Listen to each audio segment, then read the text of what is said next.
Everyone says Carnation is the lower-priced escape from Seattle. But is that reputation actually deserved? Or is it just a costly myth? In this video, we break down what it really costs to live in Carnation, from renting a place here to buying a home, and the trade-offs that come with both. We'll look at getting around town and what you save on transportation, plus where you can realistically commute for work. We'll cover eating out for less and then add it all up to answer the big question.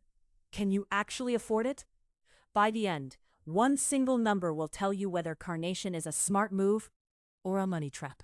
Rent is where that contradiction first bites, and the number might just annoy you. Let's say you land here right around the local median, about $159,000 a year. And watch what that actually buys you. A studio apartment will set you back about $1,940, while a one-bedroom runs around $2,010. Need a little more space? A two-bedroom goes for about $2,340, which is a solid 6.3% below the Seattle metro average, according to HUD fair market rents. But don't get too cozy, because rents have been climbing. Back in 2018, you could snag a one-bedroom for about $1,500, and fast forward to now, it's up to $2,010, a 34% leap in just 5 years. Still, it's clear that renting is the more approachable option, given that a median home costs about 5.1 times the local income, while rent is a mere 13% of it. So the verdict on renting? Still feasible, but keep an eye on those creeping rents. Here's where the numbers really start to shape your decision, so let's break it down. Typical rent in Carnation is just 13% of the median income here, which sits comfortably within the 30% affordability line suggested by the U.S. Census ACS. And honestly, that's a relief. But here's the real kicker. A median home is priced at about 5.1 times the median income, and that's a daunting figure. Now, with the median household income sitting at about $159,000, a hefty 37.3% above Seattle's average, and a whopping 112% above the national figure, the question becomes not just about what you earn, but how far it actually stretches. So the verdict on affordability? Renting wins, but buying is a steep climb. Let's see if you can ditch the car and save a real chunk of change. Picture this. With a walk score of 65, Carnation is somewhat walkable, which means a car still comes in pretty handy. That puts it about 12% below Seattle's citywide walkability, according to WalkScore. And on two wheels, Carnation's bike score comes in at 51, so biking here can cover your essential trips and trim your transport costs. Even though it sits about 28% below Seattle's biking friendliness. So if you're really looking to save on transportation, keep in mind that a car still plays a significant role in your daily life. The verdict on getting around: a car's required, but biking does help cut those costs. Carnation's commute options might surprise you. If you're planning to work in downtown Seattle, the East Side Tech Corridor or SeaTac, you should prepare for a bit of a journey. King County Metro does operate bus services here, but they're notably limited compared to other parts of the county. You can reach places like Bellevue, Redmond, and even North Bend, though the options are sparse, so it's essential to plan your commute carefully. The cost is $3 for 2 hours, which is lower priced, but the real challenge lies in the availability and frequency of services. So here's the verdict on commuting. It's possible, but patience and planning are key. Hungry? Let's see if you can eat out without breaking the bank.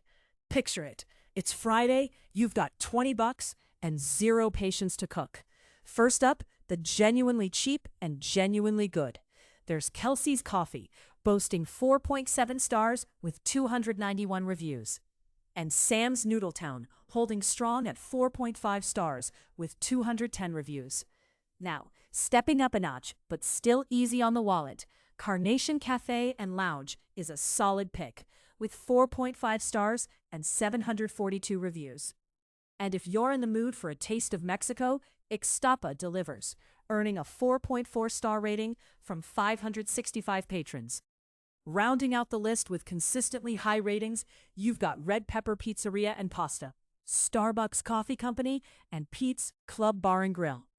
So whether you're grabbing a quick bite or settling in for a leisurely meal, these spots prove you don't need to spend big to eat well. The verdict on eating out?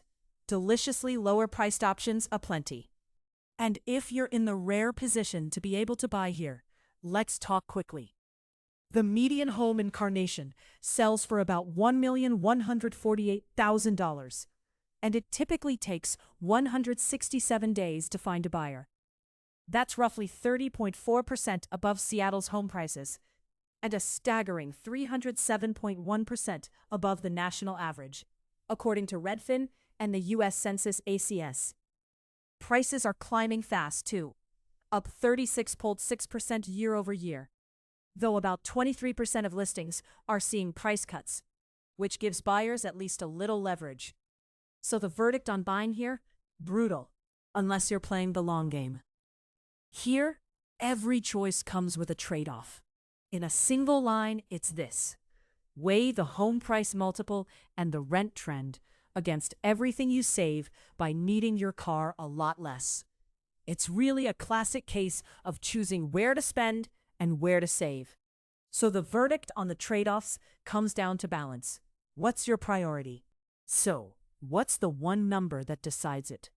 It all boils down to whether you can handle a home price that is 5.1 times the median income. While that might seem daunting, the biggest financial relief comes from knowing your rent is comfortably within your means, letting you live well without the burden of homeownership costs. Let's recap everything we walked through. On renting, a studio runs about $1,940, a one-bedroom about $2,010, and a two-bedroom about $2,340, which is 6.3% below the Seattle metro average, though rents have leaped 34% in just 5 years. On affordability, that rent is only 13% of the median income, well under the 30% line, even as buying sits at 5.1 times income. Getting around, a walk score of 65 and a bike score of 51 mean a car is still required, but biking trims costs. Commuting, King County Metro is limited but workable at $3 for 2 hours. Eating out, spots like Kelsey's Coffee and Carnation Cafe and Lounge prove you can eat well on $20. And buying, a median home near $1,148,000, up 36.6% year over year, stays brutal unless you play the long game. If this helped, please like and subscribe, and check out our cost of living breakdowns on nearby Sammamish and Duval. In Carnation, rent earns its keep while buying tests your patience.